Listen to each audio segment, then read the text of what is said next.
Support for fantasy-focused football comes from Blue Apron. Blue Apron delivers farm-fresh, perfectly portioned ingredients and step-by-step recipes so you can make incredible meals at home. Rediscover how fun cooking can be while reducing food waste and supporting sustainable farms and fisheries. Visit blueapron.com/FFF to get your first meal, a $30 value, free with free shipping.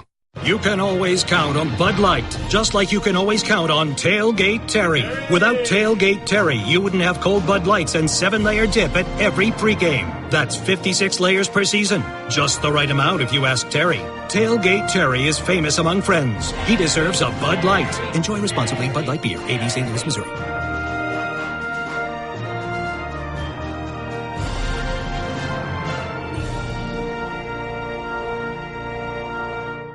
Our new presenting sponsor is ZipRecruiter. Are you looking for a smarter way to hire great candidates?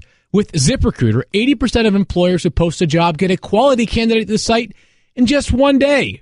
Try it for free at ZipRecruiter.com/06010. That's ZipRecruiter.com/06010. Mike, did you get a haircut? I did. You look very dapper. Oh, thank you. I just wanted you to know that I did. My eyes picked it up. Well, thank you. You're in the 06010. Never gonna hustle in case you didn't know. Matthew Berry, TMR. You guys go ahead, give me grief for being on SportsCenter for 45 seconds. I think you could do better than me because I don't think you could. Jailbait, Field Yates. You're terrible at hashtag improv. At Field Yates. At Field Yates. Stephania Bell. Oh, don't let Barry convert you. Secret Squirrel, Daniel Dodd. Make it happen. Mediocre fantasy advice. You're older than people realize. That never stops. Loyal 06010 listener. Welcome in to the Wednesday edition of the Fantasy Focused Football Podcast. We have a special guest joining us this morning, and I'm going to tell you guys about that in a second because Matthew is out today. We have a meeting. We have a commitment here at ESPN for a huge number of people, and because of that meeting, which takes place later on Wednesday afternoon, Matthew has to tape his TV show this morning. Normally, that's an afternoon commitment before it airs. Monday through Friday, 5 p.m. Eastern on ESPN2. Also Monday on ESPN. Also found on the Watch ESPN app. I'm a company man. So you spend every day with someone for 3 years, and all of a sudden you got it down pat. You know how to do promos. Beyond that, if you're listening to this podcast, it's probably a little bit later than you're normally accustomed to. Daniel, obviously the star of that show, also has to be at that taping. So he's with us now, but Gabe is going to handle the editing, so it'll get out a little bit later than normal. We apologize for the delay. Now that the housekeeping is out of order, or is in order, taken care of, it's our pleasure to welcome in Matt Bowen. Yay. Good morning, Matt. Good morning. Thanks for having me. Matt Bowen, longtime NFL defensive back. 7 years in the league? 7 years, that's right. 7 years in the league. He also played collegiately at Iowa, as we were discussing on the podcast before this. If someone asks you, like, all right, you played in the NFL, like, which team did you play for? Do you identify with one? We obviously played for a number of teams. You were in Buffalo, Washington, right? Did you have Houston for a cup of coffee or no? No, I started in St. Louis. St. Louis with Coach Martz and then Lovey. Yep. In Chicago, yep. You know, the greatest show on turf. Right. Lost to the Saints in the playoffs. Bad. Yeah, that's bad. Oof. So would you say you're a Ram? Like, is that what you say? No, I say I'm a Hawkeye. Hawkeye. Yeah. There's so much pride. Know, when you start covering the league, you know, you have to be unbiased in everything you do. Sure. And when you bounce around that much, as I did, 4 teams in 7 years, you don't look at one team and say, well, that's my squad. Right. No, I love playing in Green Bay. I absolutely loved it. Loved it. I grew up in the Chicago area, so it was 3 hours from home. I remember we played a Monday night game, and it was down in Champaign, University of Illinois, because they were redoing Soldier Field. Mm-hmm. And that's my favorite game of all time. Really? Why? Just because it felt like I was playing against my childhood a little bit. Uh-huh. It's Monday night, everyone's watching, and it was different because it was on a college campus, an awesome crowd. And we started the game, and it had to be at least 4 or 5 plays into the game, first drive, and Favre rolls out, finds Donald Driver for an 80-yard score. And then we started running up the score on them. And I think I got a couple scores late to get back into it, but it was just my favorite game to play against my childhood. I knew people were watching. I knew a lot of people were in the crowd. And for me, it was a special moment to go in there and beat him. I'll be honest, just to beat him. Sure. I mean, it must be a pretty, not conflicting emotions, but perhaps a little bit confusing, right? I mean, like the team that you grew up rooting for. It was, but you only get so many opportunities to do that, especially, you know, with my career path and having injuries and an ACL and all that stuff. You bounce around. The cool thing about bouncing around, though, is you get to make so many friendships and relationships, especially with coaches, trainers in the NFL. And obviously I was in the training room quite a bit. Yeah, so that's right. You get to know so many good people in the NFL. We don't talk about that enough. You know, we always focus on the head coaches. Some of these assistant coaches in the NFL are outstanding. Sure. Outstanding. And I got to play for some great coaches. You know, play for Joe Gibbs. He's in the Hall of Fame. Yeah. Right. You know, Greg Williams, who I respect a ton, play for Greg Williams. Dick Duran, Mike Martz, Coach Sherman up in Green Bay. So, Coach Spurrier. Is that right? No, you know, Coach Spurrier's stories are great. And I know we don't have a lot of time, but ball coach. Yeah. I love Coach Spurrier. I did. I really did. And Coach was different because he had that college approach. So it was more of a CEO type style? No, not a CEO type style, just that how he cared for his players. Right. And you've always heard that. Yeah. You know, I was at amazing. Miami, so we were, you know, we definitely were playing against some Spurrier teams when I was there, but you knew how much his players loved him. Yes. And that's been obvious even all the way through South Carolina.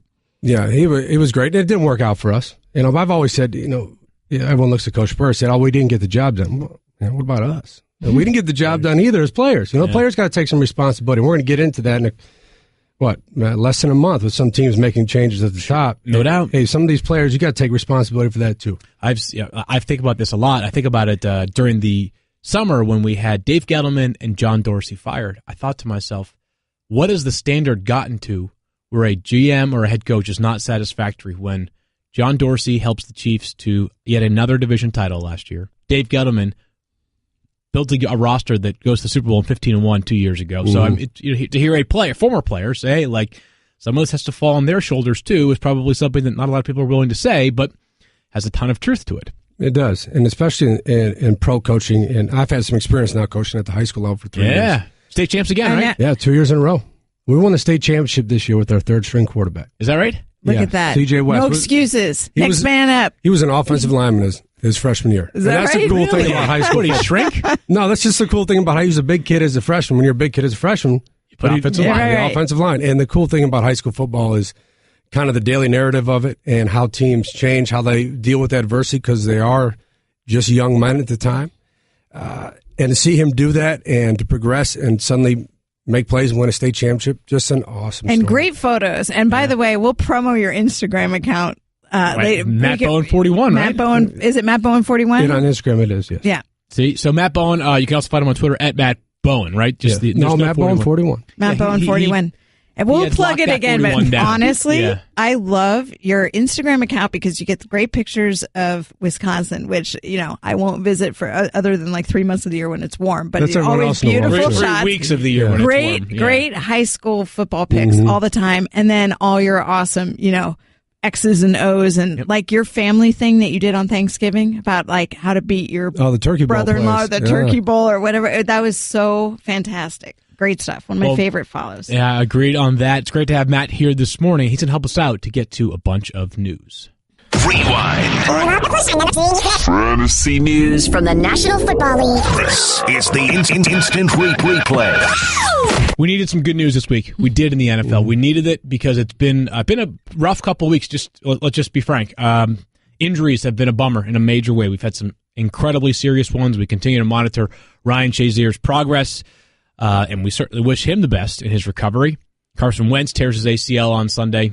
He's out for the year. Officially placed on IR yesterday. No surprise there. But we got good news, Stephania. Last night, Aaron Rodgers took to Instagram, speaking of good Instagram follows, and said he has been medically cleared. Does that mean, and I think the people's instant reaction is, does that mean on Sunday he's playing no matter what, and there are no frills, there are no concerns? This is a Aaron Rodgers at 100%. Crank him up. Well, it's interesting, right? Because you got to wait for the team to say that he's definitively the starter. But just going back to his Instagram for a second, the shower cap on his head, like before he goes into surgery, great pic, great look on his face. And he basically gave a lot of credit to the team physicians, rehab staff. And we've been monitoring what he's been doing in practice, working with the scout team. You hear from his teammates throwing 45, 50-yard bombs. So as far as functionality and what he can do, you think he's totally ready. It's a question of what the coaches feel like he can be ready to do on Sunday. I have a hard time imagining that they're going to be like, well, we don't think you're quite ready. But from a fantasy perspective, I'm sure people are wondering, like, I saw it on Twitter, a couple people saying, well, do you think he just goes in for a limited time? Is it a controlled outing? No. And with the case like this, when you heard about the medical decision making in the background, it's really about, are we comfortable with him getting back and taking contact? Because he's shown what he can do on the rehab side. And when you have a fracture like this, surgically repaired, you're not worried about the hardware breaking.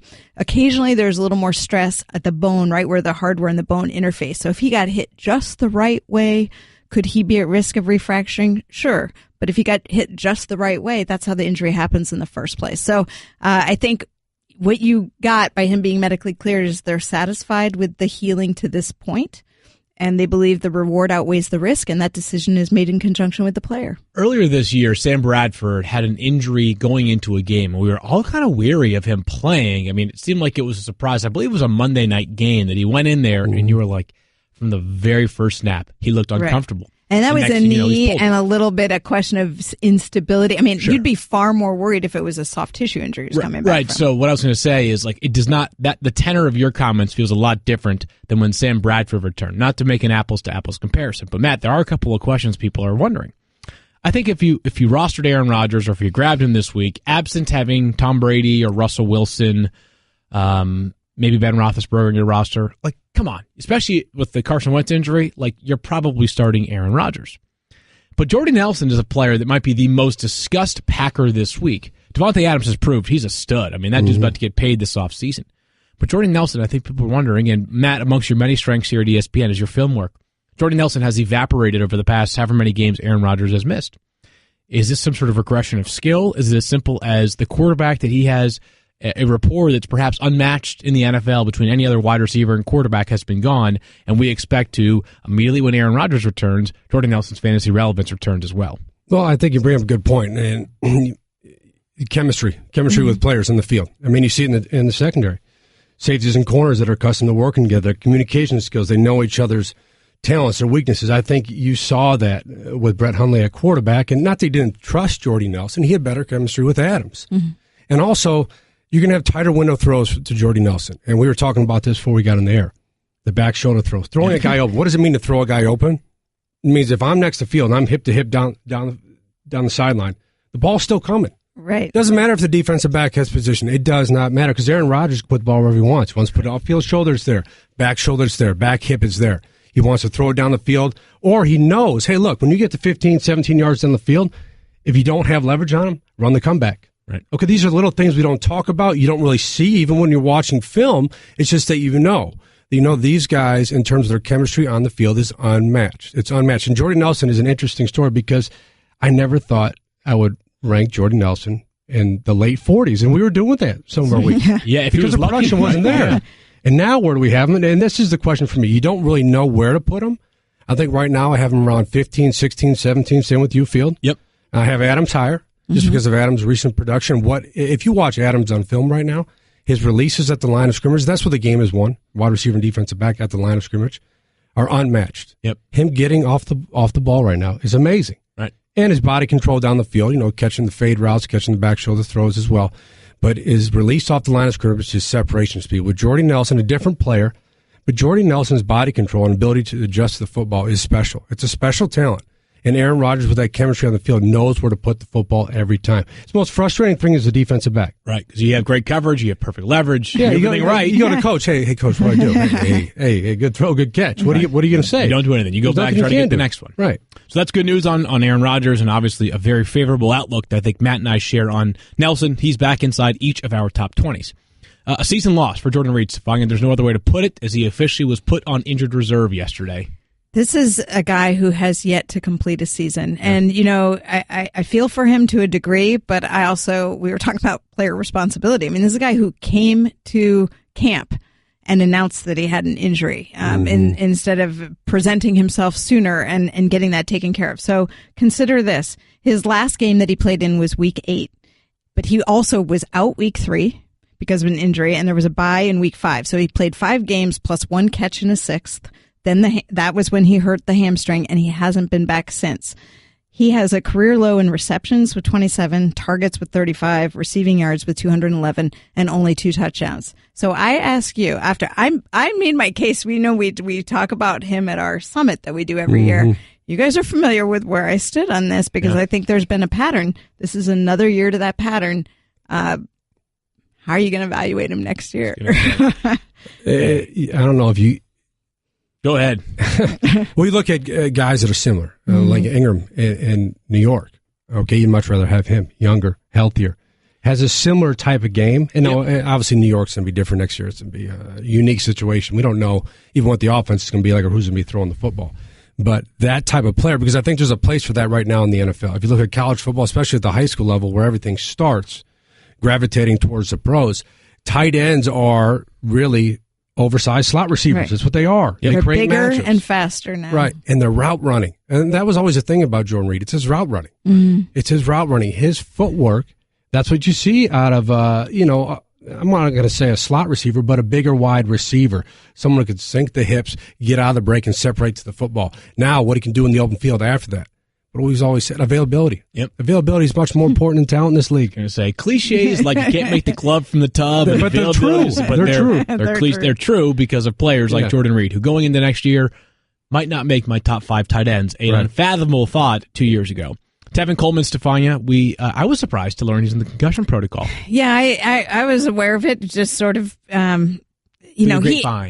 Right. Well, I think that we don't hear much about the news really till later in the week. And with Devontae Freeman running the way that he has, and Tevin Coleman's value from a fantasy perspective sort of went down the minute Devontae Freeman came back from injury. It was sort of under the radar. But the standard that he's in the protocol, and we'll see where he stands this week.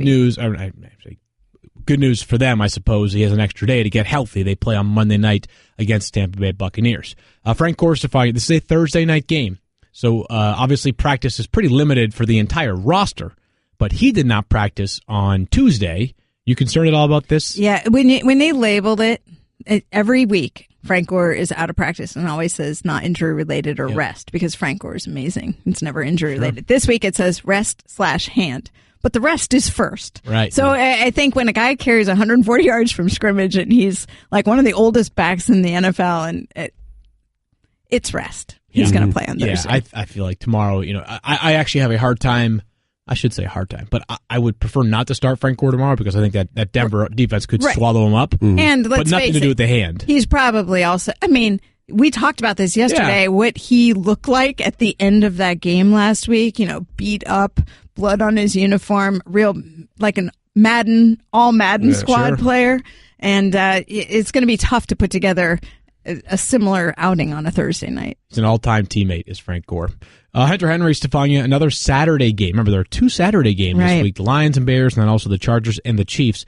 What's the status with him? I know he was a player that Matt viewed as a potential breakout candidate before the season, and the last 5 weeks have shown why. Yeah. And then so injured. I should be careful how I say that, on the injury report with a calf issue, so limited in practice. Pretty good if it's the first injury report and he's limited and it's not that he's out or he's at least involved in the practice. But if you've got anything like that, they're going to limit your reps during the week. But because it's Saturday, kind of stay tuned. We should have a good idea by Thursday. Right, so they practiced on Tuesday, of course, because of the accelerated schedule. He's really become the player that I know you were excited about going into this year over the past 5 or 6 weeks. The matchup ability, athleticism, the speed, the size. Philip Rivers is dialed in right now. He sure is, man. He really is. If you look at his tape, obviously the numbers reflect that too. He is dialed in.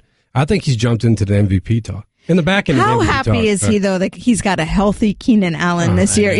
They started to have that connection when Keenan Allen looked like he was going to have that career year, and then it ended early because of a lacerated kidney, and that he was on pace to set records.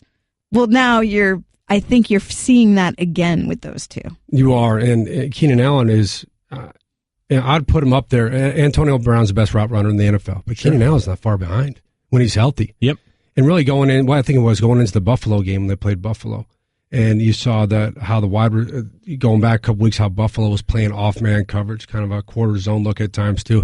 I'm watching this tape saying they can't do that to Keenan Allen. They did, and look what he did. Look what he did at Dallas, and look what he continues to do.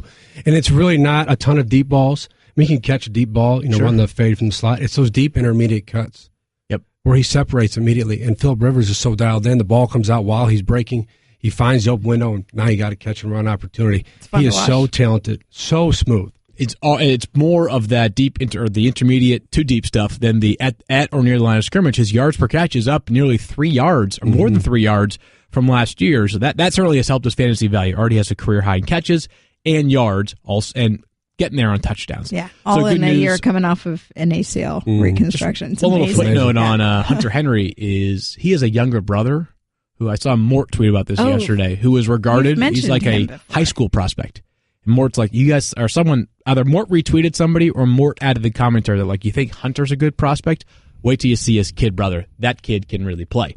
Last piece of news here is that Kenny Britt has signed with the Patriots. He, of course, cleared waivers on Monday. He was with the Cleveland Browns. Matt, there's a lot to unpackage at times with Kenny Britt. He's a player that clearly was unhappy in Cleveland, and clearly they were unhappy with him. A bust, no matter how you describe it in terms of what he did versus what he was paid by the Browns. From a talent perspective at all, can you see an impact for him in New England? Again, they have 3 games left in their regular season, but this is a signing for the potentially next 8 weeks, not just the next 3 weeks. What can he bring to this offense? Well, I think a little bit more size, first of all. As we're talking about before the show, we're saying what happened Monday night down in Miami. If you watch that game, and you don't need the film, just watch the TV copy. They couldn't get off the line of scrimmage. Yeah. And that's always Devontae Adams can do that. Those guys couldn't do it on Monday. That's always been the blueprint, not to beating Tom Brady, but to competing with him and making things harder for him. Jam the wide receivers, rush the passer. It's not complicated. We talk about scheme all the time. Sometimes it just comes down to little details and beating the man across from him, winning one-on-one matchups. That's what they did. You disrupt the release, and now Gronk's not in there. Yep. Right. Now you limit the throws inside of the numbers. It's gonna reflect in how Tom Brady plays, how that offense operates. I don't think this is a direct reflection of this. I think this is New England and their advanced scouting, an opportunity here that someone who might fit in their system. Obviously not a fantasy impact this year. We all know that. But going into next season, could he be a guy that can run the inside seam route? Could he be a guy that can run the deep corner route in the red zone? Sure, he has that ability. And I always think about this. I've been on some bad teams in the NFL, but I've never been on a team that was 0-13, 0-40. I don't even know what it'd be like to go to work. That'd be so hard, so challenging. I'm not saying you don't, because you're professional. That's what you're paid to do. Yep. You have to do that. But even from a coaching perspective, how do you get guys in the meeting room to buy in? Thomas. Yeah. That's the guy I'd love to talk to. Right? One of the great perils you run in not intentionally losing, but sort of going through this, whatever you want to call it, the tanking process. Right. It's one of the great perils you run is you guys become habitual losers, unfortunately, and that's not their fault. Right. So that's why I brought that up, because going to this winning culture, because let's be honest, everyone's chasing the Patriots, not the record, how they do it. Mm-hmm. Okay. And football is really more about the culture you have in the building. Okay, the head coach has to be the most important man in the building. People disagree with me. You're talking about the GM, the owner. I don't care. The head coach has to be the CEO of the building. Okay, and if you have people that buy into something with that talent level, professional talent level, you're going to have a chance. You're going to have a chance. So maybe him going to a new culture, that winning culture, that proven winning culture, elevates his game a little bit. Well, it certainly can't. There's nowhere to go but up. We'll see if he plays this Sunday against the Steelers. At the very least, I expect him on the field for the Patriots' final 2 games of the regular season. We're calling this next segment Backs with Bowen. Obviously, Matt, this is your forte is the film stuff. We love watching, we love reading and listening and watching to your film breakdowns all over ESPN, whether it's on .com, you name it. Some players here that have really made a mark of late. And we're going to let you sort of trust your eyes here, because the numbers might tell us one thing and your eyes might tell us a different thing, or might confirm what we're seeing. Alex Collins has been remarkable for the Ravens. To think this guy was cut during cutdown weekend and was actually out of work for a couple of days. He scored a touchdown in 4 straight games on the ground. You buying him as a legit feature workhorse back for this team? I am. I have him as, I think, RB13 this week. Yeah. And I would have no problem putting him at RB12 or 11. I really wouldn't. Yeah. Given the matchup, given the volume he gets every week. And that's the thing. You thought when Woodhead came back that some of that volume would drop. We talked about Buck Allen this season, that nothing's really changed in the last couple weeks with Collins. And he runs like he's 235, 240. Yeah. Okay, find me a defensive back that wants to tackle him for 4 quarters. You're not going to. The way he drops he drops the hammer on contact. Yeah. He's got good footwork, and everyone knows the story about the Irish dancing, right? Yep. That's obviously coming to play. Really, maybe it does work. I don't know, but he can scoot outside. And the thing that grabs me on film is he's got that sudden acceleration when he hits the edge. And you wouldn't expect it given his running style. You think, okay, this is a guy who's between the tackles. That's all he does. But he can get outside. And you're also seeing he's got a little versatility. Now, he's not going to, run an angle route like Christian McCaffrey all day long. Sure. But can he catch the check down and create? Yes. Can he be involved in the screen game? Sure. Can he burst the flat and make a defender miss? He did on Sunday night. And that's a great thing about it. When you tackle him, don't give me that shoulder stuff. Don't give it to me. It's not going to work. If I'm your defensive back coach, we're playing Alex Collins, and you go in there and try to throw a shoulder at him, one, you're going to get yourself hurt. He's going to run over you. Yeah, he's going to get yourself hurt. Now I got to replace you because you just missed a tackle for an explosive game. And that's what he did the other night on a little swing route or a flat route. And I think it was Davis, the safety from Pittsburgh. Yeah. Pittsburgh came up and try to blow him up. You can't blow up pro backs. You can't. Right. Not a guy who's this physical. He has been certainly very impressive for Baltimore after being cut by Seattle. Think Seattle would like him back right now? Yeah, jeez, how nice would that be? Jamal Williams, a fifth-round pick who, as a rookie, has gone from third string to second string to starter to second string to starter again for Green Bay. The numbers are awesome. You like this player as much as it seems like his fantasy rosterers like him? I like him. I like the story, too. We just talked about Stephania, availability over time. Right. This is a great example. Yep. He does not have the versatility of Ty Montgomery. He never will. Sure. He does not have the big play ability of Jones in terms of the footwork, the ability to get real small in the hole and then take off. But can he get downhill? All day long. Mm-hmm. And he's shown that he can play a role in the passing game. Again, similar to Collins, screens, checkdowns, balls to the flat. You're not going to use him like Kenyon Drake, like we saw on Monday night. Right. But I really believe this, I've always felt this about Mike McCarthy. Even before the Aaron Rodgers injury, he wants balance in the offense. He does. He reminds me of Sean Payton a little bit in his game plans. Mm-hmm. And we always talk about Sean Payton. He's up there in the top tier of play calling. Yep. Mike McCarthy takes a lot of heat for his play calling, but I really believe he wants to be like the Saints are this year. Mm-hmm. Very balanced. 50-50 down the middle. Let's run the ball. Let's set up the passing game. Or let's pass to set up the run. But you got to have a physical back who can have a high volume day to do that. Mike McCarthy cut his teeth in San Francisco amongst his previous stops, and the two tight end set was a big part of what they were doing. They voted to run the football, throw the ball. Something they tried to get back to this year with Martellus Bennett, Lance Kendricks. But you're right, balance. That's been like, we'll talk about a team that has a coach that kind of like you are what you know, what you grew up as. Mike McCarthy has kind of always been this way. We just may not think of it in that vein because you got Aaron Rodgers and you've got every year they find a new wide receiver that's legit in Green Bay. But Jamal Williams has been, if nothing else, steadying for them because where would they be without him on offense right now? With a backup quarterback, Aaron Jones hurt, offensive tackles banged up throughout the year. It's been a nice find for them out of BYU. I think the fifth round. You know what's interesting is you talk about balance with them in their backfield. They've tried to do that before, but they have had kind of a Seattle-like problem in that they haven't been able to have backs stay healthy, and this goes back years and years. I mean, not just to Ty Montgomery. So and even before, I'm trying to think of who it was that there was a rookie that was solid that ended up on IR the first year, but they have had problems. Well, James Starks became a starter late, during that Super Bowl run back. Yes, that's exactly. That's the one I'm talking about, and that's the problem. Is he would say at the start of the season that we're going to share the workload. It would never work out that way. Right. When people get frustrated with coaches and underutilizing running backs, part of the fear for coaches is that you can't there are very few running backs that can be Frank Gore or LaShawn McCoy and handle 30 touches in a given game and be fine the following Sunday. Field, can I ask you a quick question? Yes. The return of Aaron Rodgers to this offense, is there any concern or question as to how that changes Jamal Williams' usage? Understanding that, we're not really sure what to expect now. My personal opinion will be, if anything, it helps him. If anything, it softens the box a little bit, not just sort of oversimplify things, right? Like, I don't know what the percentage of number of stacked boxes Brett Hundley saw, but I would just think that, like, you have Aaron Rodgers out there, probably a lot.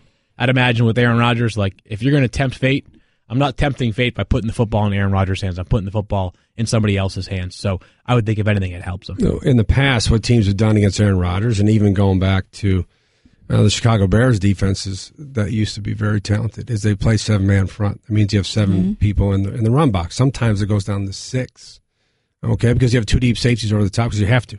You don't want to give it the deep ball. You don't want to give it the deep. Yeah, the deep ball gets you beat. Right. Let's just be honest. That loses games. That loses jobs in the NFL. Yep. So if you're playing against Aaron Rodgers, a lot of times you're going to have lighter run fronts. Yep. So I think that's a positive here. It's like running game.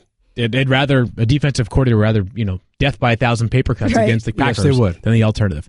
All right, Samaje Perine, a player that entered the NFL with a bit of a claim. He had the most rushing yards in a single game in college football Division I history, over 400 against Kansas. Takes over as a starter because of a yes. Yeah, my sister went to Kansas, but I know Big 12 defense. Kansas is not anymore. The Dana Stubblefield days are long gone. Nice. Dana Stubblefield was a good player. Well, remember, for them. he was a Niner. That's right. So that history I follow. Perine has become the starter for Washington. It's been a bit up and down. I think some people want to make a comparison to, and Mike Clay's going to join us in a little bit, is there any Jeremy Langford in him, right? Like the opportunity's been there. He's had some good moments, but he's mostly just an average runner. Or do you think he's a player that you think could be a long-term starter for Washington? I don't think we have a big enough sample size yet. Okay. But I do like that his game has changed a little bit from the start of the season. Because going back to the summer, I did a story for fantasy on kind of sleepers, guys that I thought that could play a role, and he was one of those players, just based on his college tape. And based on a healthy offensive line. That's another thing I've talked about. Because that offensive line in Washington has not been healthy all year. It's not been healthy all year. I also think that what you're seeing from a defensive perspective is there's no Pierre Garçon. There's no speed of Deshaun Jackson outside. I could roll a safety down. Yep. I'm going to. I am. I am going to all day. I know Cousins can sling it. I don't care. I'm putting a safety down there and stopping that run game. But one thing about this young man is that his running style's changed a little bit. If you go back to earlier films, hesitation. Yep. Hesitation. Mm-hmm. You can't do that in the league. You can't. You can get away with it against Kansas. You get away with it. Right. Okay? You can get away with it against Kansas. You cannot get away with it against Philly, against New York, against Dallas. You can't do that. You have to hit the hole and go. Sometimes getting 2 is better than getting -2. Okay? Yep. So get 2. If that's all there's going to be, get 2. I'm no math major, but that sounds about right. 2. And then that 2 is going to turn to 3, it's going to turn to 4, and then you're going to pop one. And I mean pop one, then you're going to get 9, 10. Right. You start adding those together, now you have a 100-yard day. Yep. I think he's a physical player. I don't think he has great wiggle to his game, but he's got good enough feet to slip a tackle, make a defender miss in the hole. And he's a downhill physical runner. But in terms of where he's going to be future-wise, I want to see him with a healthy offensive line. I want to see him with guys on the outside that are consistently making plays. Sure. And have a complete offensive line, we'll get a better feel. A player that was awesome on Monday night was Kenyon Drake. Mm-hmm. And, I think people, and I said this as much yesterday on the podcast, I said it on Twitter on Monday night, was like the Jay Ajayi trade made a lot more sense to me on Monday night after I saw Kenyon Drake in a feature role. And he's had a feature role over the past couple of games. But this guy seems like the real deal. The but the narrative coming out of Alabama was he's a part-time player because he played behind, amongst other players, Derrick Henry. We think this could be a player that could handle 20 to 25 touches every single week. We had 30 Monday night, didn't he? Yeah. 30 total? 30 total. I think that's a little too high. Yeah, okay. It's a big number. Yeah. Huge number. Yeah. But I understand why that happened. If you look at the game plan Monday night, I think Adam Gase did an excellent job. That's the best Jay Cutler's played all season, obviously. Yep. But look at the matchups they created with Drake. Running the slant route and then just run. The fade route was like a turkey bowl play. Yeah. It was just, hey, go down the field. I'm faster than you. Yeah, I got a linebacker outside who's not comfortable playing off man, does not know how to turn and run, and does not know how to identify routes within the stem. So, yeah, it was a matchup from the start. I'd like to see more of that. Yeah. I'd like to see a split in terms. I still think he can get to 20 carries. I think that's where you want to stop it, though. Sure. You start getting 25, 27 carries. I don't know if the longevity is there, and then you start talking about availability issues. Right. Does he have the durability? And he had some injury issues in college. Right. Yep. Tough guy, though. Always came back quickly, but still hurt. What everyone saw on Monday night was the move he put. Was it Patrick Chung? Yeah. The spin move. And that was nasty. Yep. It was nasty. That was nasty. Yep. And if you drop your head as a tackler in the NFL, these guys can do that to you. Yep. But I'll be honest. If I'm coming through the hole, I'm doing the same thing. I'm not expecting him to pull that spin move off right there. And that was nasty. But what impresses me more is his physicality in the hole. Yeah. That really has jumped out to me. It really has. Because even going back to Bama, Bama, who's a big play guy, could run out of the backfield, versatility, special teams impact. Now you're seeing what he can do with more volume and a number one role and his physical approach to the game. Yep. I got him as RB11 this week. Quite a find for the Miami Dolphins. And again, I tip my cap to the way they have utilized him as a feature back. Let's wrap it here, Matt, with the two Titans running backs, DeMarco Murray, Derrick Henry. There are times where it's maddening to watch DeMarco Murray continue to rush the football 15 to 20 times per game. Maybe there's not a lot of daylight there. But what do you see from DeMarco Murray? Is the drop as precipitous as it feels in some ways? And is there any reason you can find that Derrick Henry is not the starter for this team every single week? Well, I think, first of all, it's the offense in Tennessee. I think they don't have an identity. I don't think they know what they want to be. I think the head coach wants to run the football. I think he would run the football 70 times a game if he could. Yep. And play a double-wing offense. Right. I really believe that. Sure. But you have Mariota. Okay, you have some spread concepts that are mixed in. You have some zone read. You have some sprint passes. You have some wider sets in the field. Murray and Henry aren't a fit for that. Right. Now you can run power out of spread. Okay, I believe that. Yep. But they have their own issues with who they want to be in terms of an offensive football team. Sure. From a strictly talent perspective, measurable speed, size, explosive playability, it's Derrick Henry all day. All day. Right. It's all day. Okay, and now there's certain things we can't see in terms of how the film is graded. Maybe it's in pass pro. Maybe it's how they run routes. Okay, maybe it's what the hole they're supposed to hit or what they can get that's giving more snaps. But I have last week, Derrick Henry had 13 snaps. Yeah. 13. Matt, it's not enough. Yep. No, we've been saying it. If we had any influence on the Titans, Derrick Henry would be playing more, but apparently we don't. We do not have enough influence over the Titans. We'll work on that, though. I don't think right now, and you can see it in our rankings this week, Murray's dropped out. He's down that flex area right now. He's a low-end flex for me this week. Like you're hoping for a touchdown in a matchup that all of a sudden doesn't feel so good, right? Like that San Francisco matchup, not as cushy as it was 4 weeks ago. Matt, you got a column coming out on Friday, which overviews some players who are kind of on that fringe of considering them for your Week 15 matchup, including, amongst other players, D.D. Westbrook. So you can find that column. That'll be up on Friday? Yes, correct? Friday. Friday morning, hopefully, for Matt's column. Find him on Twitter, at MattBowen41. Instagram, MattBowen41. Film breakdowns aplenty. Thank you for joining us. Thank you. Yeah, thanks for coming. I enjoyed it. So much fun to have you.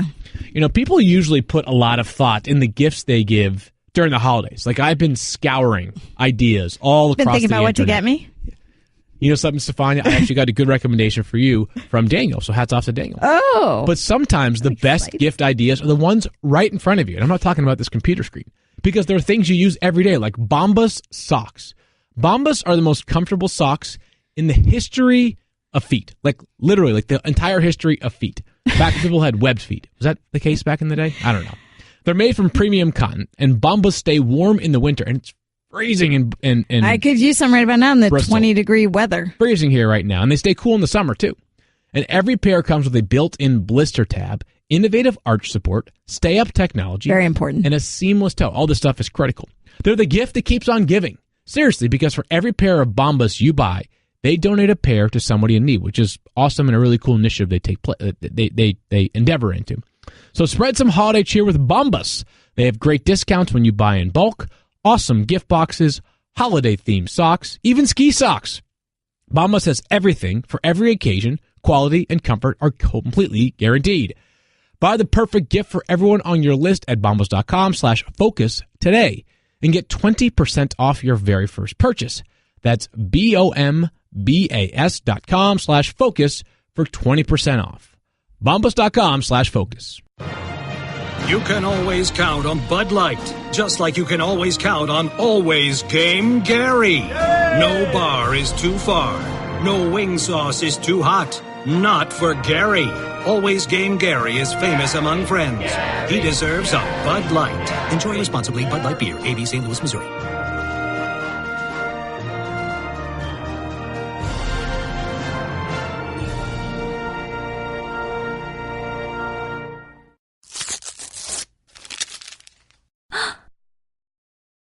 Hear that? That's the sound of speechless. Like when you give her an unforgettable gift from Jared the Galleria of Jewelry. Whether it's one of the hundreds of new pieces in our collection, one of the exclusive pieces you can only find at Jared, or a custom piece we create just for you, Jared is the place to find the gift. I love it. That takes her breath away. And that's why he went to Jared. Fantasy, you're in the 06010. Focus. Fantasy focus. We're back, and we pivot from one great guest to another. So thanks to Matt Bowen for joining us today. And then We now welcome in Mike Clay, one of our usual guests here. And Mike is well known around ESPN for his hot takes. Uh-oh. And his last one good. And his pronunciation of words. Right. Yeah, Detroit. I blame the skook for that. So there's a column that we do each week. It's an Insiders Roundtable on ESPN. And we file it by Tuesday at noon, so it usually goes out on Wednesday morning. I have no idea where this is going right now. Flops, crucial drafts, etc. It's a roundtable of like 5 questions a week. And each week they ask us to pick a fringe fantasy player who should be started this weekend. So you tend to go with players that, they're fringe. They could bust. Okay, they I know could where be this great. is going. Yeah. I went with Mike Davis. He's hurt. And Matt Bowen went with D.D. Westbrook. Paul Sando went with Mike Sando went with Paul Richardson. Mike Clay, in an effort to scorch the earth on fire to make Bristol warm again, went with Drew Brees. Yeah, he's fringe. Who's that guy? Is he good? All right. Literally, the first sentence of this is, we've come to the point where Brees is, in fact, a fringe fantasy starter. He's had 2 top 10s this season. I know, I get it. He is. It's Drew Brees. He is a fringe fantasy starter. Stop it. That's the definition. This is like the people that complain on Twitter when we have a sleeper that is a guy that we've heard of before. Just because, by definition, they are a sleeper if they're going late in drafts, right? You're ridiculous. No, it counts. So Tom Brady's had 2 games where he hasn't had 10 points, so I could put him down as my fringe starter this week. Is that okay? No, that's way different. Brees, who's quarterback 9 this season, is fringe. I'm just kidding. We're just busting We're giving you a hard time. We got to chuckle out of that one. But still, it is a bit of it is a bit of a shock to see the Drew Brees name as a fringe player. Yeah. That I would agree. Now we're talking. Maybe the story is less about Mike's choice, more about the idea that Drew Brees has been, relative to his own standards, not as good this year for fantasy I think purposes. this is turned around. I've convinced you now. See what happened? There we go. Mike, you're either we are a quick study or you are a very convincing ranker. Speaking of ranks, let's get to some fringe starters that I think are actually more fringe. And you have a legit question this week, Mike. If you roster Alex Smith, you have him as 15 in your ranks this week. I've got him inside my top 10, and part is because that quarterback position has been watered down of late. But you think this Chargers defense, as we all know, you think it is the real deal. Absolutely. Second fewest fantasy points to quarterbacks over the past 8 weeks, and I know Alex Smith this year is 3rd at the position in fantasy points. He's been good overall, but not as much lately. In fact, he's finished 20th or worse at the position 3 of his past 4 outings. So, he's been all over the place. He's struggled over the past month or so, and you're playing a very good defense in a, let's be honest, for the Chargers, they have to win this game. The Chiefs could probably get away with a loss here. It's going to make their road tougher, but the Chargers have to go in there, and they have to win this game. They've been playing better. I would not surprise me if the Chiefs didn't score more than 1 touchdown in this game. Yeah, Alex Smith got some really bad luck last week. Like dropped passes from a drop pass from Demetrius Harris. Travis Kelce had a touchdown that was overturned upon review. My issue is less with the Chargers defense. It's more just you look at the players that are in that same mix. Like, just to give you a context, and Stephania, this is not a pot shot here, but like Jimmy Garoppolo is 15th in the quarterback ranking. He has ascended that rapidly. There are that many quarterbacks with sketchy matchups. Like, how are you confident in a Kirk Cousins, for example, coming off of that poor performance against the Chargers? Case Keenum, people are still sort of feeling like the jury is out. What do you do with Matt Ryan? The matchup could not be more perfect for Matt Ryan on Monday night against Tampa Bay Buccaneers. Part of the reason why Alex Smith scoots inside my top 10. Nick Foles, Mike, and you are a massive, as we know, you are an Eagles fan. You have a lot of confidence in Nick Foles, 8th in your rankings this week.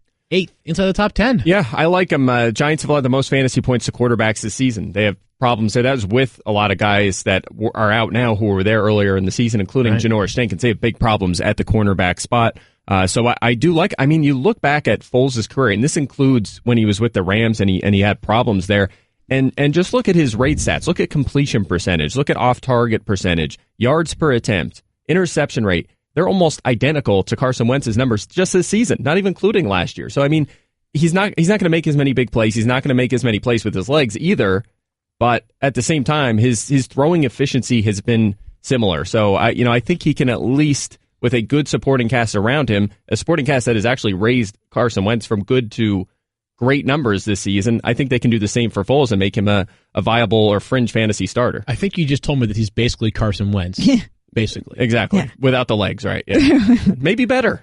Who knows? Oh, wow. I'm kidding. A couple of question marks here, Mike, I just would run by you. I just mentioned him, but Matt Ryan, he's really low in your ranks. You have him the lowest amongst anybody ranking him this week. The range is 10 for Tristan. You have him 16. I have him 15. You have been a sort of last week you were bullish on Matt Ryan. This week, again, an excellent matchup against Tampa Bay Buccaneers. Is the reason why you're that low just because Matt Ryan hasn't played that well of late? That's it? Yeah, well, I mean, his best weekly finish is 10th this season, so I was definitely bold last week. I'll take the L there. I was dead wrong. I mean, we talked about it. I missed, he did have some opportunities for touchdowns. He threw he threw at least one interception into the end zone. There were chances. He actually had another throw in the end zone that was almost complete for what could have been a third touchdown, but he didn't get it. Next play, they ran it in. He was close to having a 3-touchdown game, but it was a disaster. That said, I mean, it's hard to ignore what's gone wrong, what's gone on all season long with him, and now at Tampa Bay, road game, it should be a plus matchup, but you can't trust him. I'm once again making that decision. Case Keenum, Matt Ryan. Keenum, Matt Ryan. Case Keenum, of course, faces the Cincinnati Bengals this weekend. That game is at home in Minnesota. You're a little bit low, though, on Blake Bortles. Are you not convinced? Last quarterback I wanted to ask you about, Mike, because he is a player that some people are saying this could be my Carson Wentz replacement or a streamer for this week. Not buying into it? Yeah, it could be. I mean, what's he been? Top 10, 3 in a row, but before that only had one top 10. So, I'm not buying into the recency bias here, I suppose. You can throw on Houston, certainly, but this is still one of the run-heaviest teams in the NFL. If they're ahead in this game, it's going to be a lot of Fournette. We saw Chris Ivory running the ball as well. It's just not a guy I feel super ecstatic about. You worry sometimes about the volume. If he only throws 20 passes, you're probably not going to get much out of him, and they are heavy favorites in this game, double digits. So I'm not feeling too great there. I think as we get through the season, we tend to our ranks kind of streamline, right? We have a better feel for who the players are, what the matchups actually represent. So we don't have a ton of discrepancies in our running back ranks. I mean, I've got Deion Lewis inside my top 20. You've got him at 22, for example, Mike. I'm assuming your issue is the lack of touchdowns there for Lewis. Yeah, I get nervous when I use him. I have him on a few dynasty teams where I picked him up years ago, and it makes me nervous to use him because what we saw with Miami, first of all, I mean, second half, him and Rex Burkhead barely played because they were getting smoked and they were playing in comeback mode. Right. James White was on the field, and then when they get to the goal line, it's Rex Burkhead time. So he's actually, believe it or not, he's only finished better than 19th at the position twice all season long, despite playing very good football. So that definitely makes me nervous. He's so good. He is really good. When the ball's in his hands, good things happen. I wonder if the Patriots have some sort of not realization, not that these guys need my advice, but if you go back and watch a tape against Miami, there was 2 players that played well for them. One of them was Deion Lewis. But DeMarco Murray still cracked your top 20, Mike. I know you're not a massive fan of Murray's game. Why the confidence in him inside the top 20? I wouldn't say that. I think I've been kind of a Murray apologist throughout his career. I think he's especially in Dallas early in his career. I do like him, but it's a good matchup. He's playing against the 49ers, your third most fantasy points allowed to running backs over the past 8 weeks. And whether we like it or not, he's still the lead back there. He's had more carries than Derrick Henry in 9 of 13 games, and he's always has more targets. He's clearly their more viable asset in the passing game. Henry just doesn't make an impact in that regard. So I think he has enough volume. The matchup is good enough that he's a top 20 play. All right, fair enough. I disagree with you, but you're entitled to your opinion. It's wrong, but you're entitled to an opinion. I guess we'll find out. I've got him outside my top 30. Again, at some point you got to go with what you see, and the production sort of speaks for itself with DeMarco Murray, who 2.94 yards per carry since week 6. That's 43rd out of 45 qualified running backs. He doesn't have a 10-yard run in 4 of his last 6 games. We have a big question mark that our friend Matt Bowen just answered, Mike, and he believes, and I'm with him, that Jordy Nelson belongs inside your top 15 this week with Aaron Rodgers back under center. Do you think there's a chance that your rank of him at 21 will move up notably by the end of the week?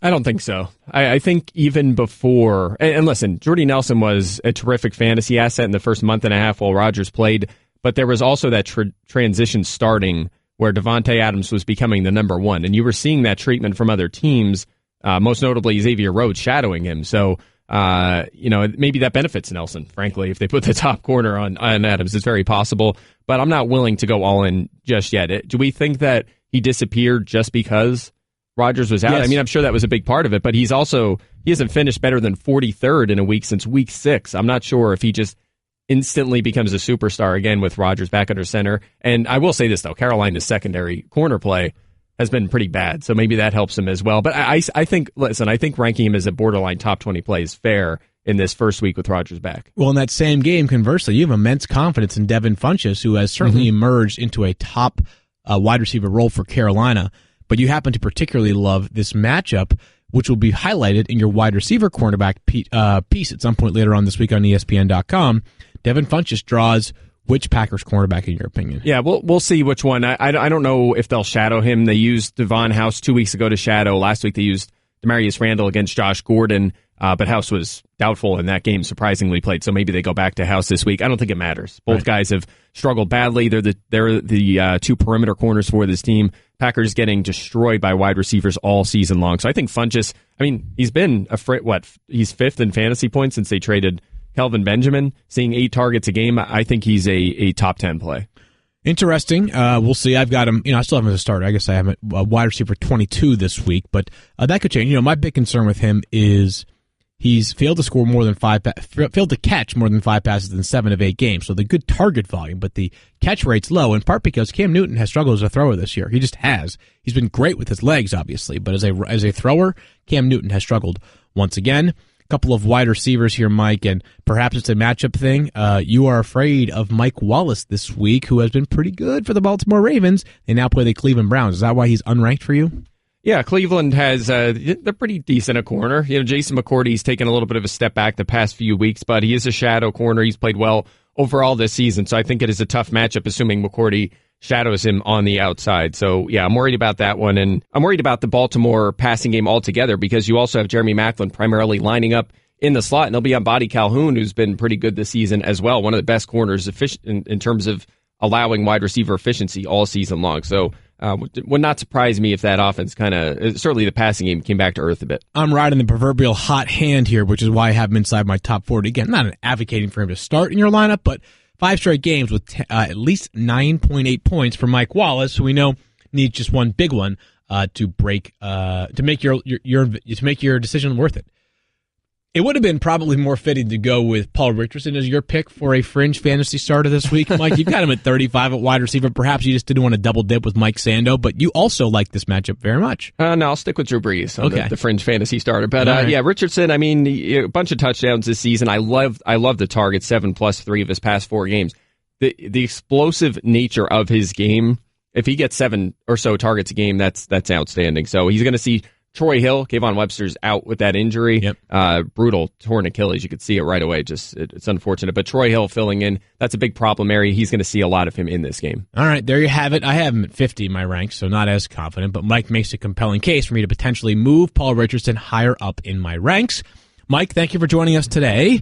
We'll speak to you again, I'm sure, sometime soon. And people that are watching Matthew's TV show today can catch Mike, who will be on that show when it airs at 5 p.m. Eastern Time on ESPN2. Thanks, Mike. All right. Thanks a lot. And here we go. That's the end of the show for today. I have one thing I want to throw in. This is to a listener. It's John Elliott Jr.'s Twitter handle is JELliott Jr. 13. And back a year ago when we did our live show in Philly, he had bought tickets to the show. He's a huge fan of the 06010. And then something came up at the last minute. He had an obligation and he had to give up his tickets to the show. And he was very, very sad that he missed out. And then this year, just staying in touch with him, he had said he was hoping for a shout out around his birthday. And there've been so much going on in the world of football that we haven't been able to do it. So just wanted to give him a shout out from the 06010 for his birthday. Happy birthday, John Elliott Jr., fan of the 06010. And maybe you'll catch us at a live show next year. That's right. John Elliott Jr. Happy birthday. Happy birthday, buddy. Friend. Happy birthday to you. That is very cool. We appreciate his support and all those who listen to the podcast, well, at least download it every single day. In the meantime, find Stefania on Twitter, StefaniaB87, and on Instagram, and on Twitter it's Stefania_ESPN. He is Mike Clay NFL, both on Twitter and Instagram. I am at Field Yates. Thursday, we're back. You know what we're doing. We're previewing the Thursday night game. Stefania will have a bunch of injury updates, perhaps some news on Alvin Kamara, amongst other players. A lot of important decisions to make as we enter Week 15 of the NFL season. Talk to you guys then. Playoffs. Peace out. The theme song of the Fantasy Focus was created and performed by Eric Hutchinson. Check out more of his music at erichutchinson.com. Thank you for listening to the Fantasy Focus Football Podcast. For more great podcasts, listen on the ESPN app or subscribe on iTunes.